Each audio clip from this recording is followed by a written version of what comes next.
Week one of documenting my business journey until we hit £1 million in revenue. So it's January 2026 and we are 18 months out from hitting £1 million in revenue. Now I'm going to explain how that's actually possible, how we're going to do that over the coming weeks. So if that sounds interesting, please follow. So week one of 2026. Now, as it stands, we are looking to purchase a business. That is only in the very starting stages. That is going through to commercial brokers and lenders and all that sort of stuff. And that I know is going to be an absolute headache, but we're going to document that as best as we can. But for us as a video agency, it couldn't have been a worse start to 2026. We actually had £20,000 worth of work that we lost. We had some hard drives and storage data get corrupted and some servers and things fail. So we've had to send that off to a data recovery, which fingers crossed they will be able to get back.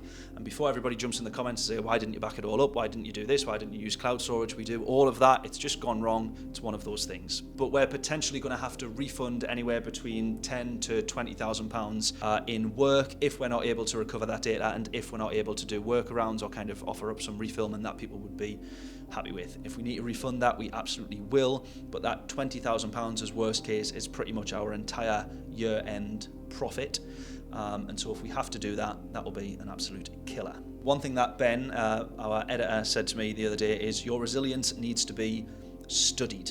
In the midst of all of our servers and hard drives and everything going wrong and realizing we might be minus £20,000 before we've even started the year, he said your resilience needs to be studied. And I felt like that was quite a compliment and a bit of a proud moment. But I know that I am very resilient. I've been doing this for 7 years now, and resilience is one of the things that I feel like I'm absolutely best with. Discipline, however, is something that I feel I struggle with. Now, I can still work 12, 14, 16, 18-hour days every single day and have done for the past 7 years comfortably, but being busy doesn't always mean that you're being productive. Resilience and discipline basically means that you can withstand some discomfort or pain or the doing of a task or the doing of something without receiving a reward up front.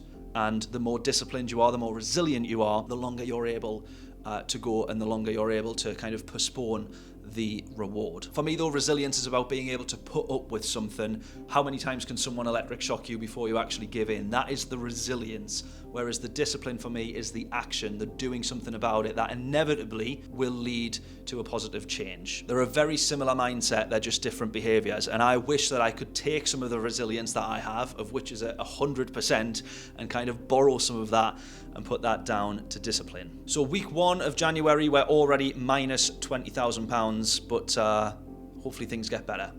See you next week.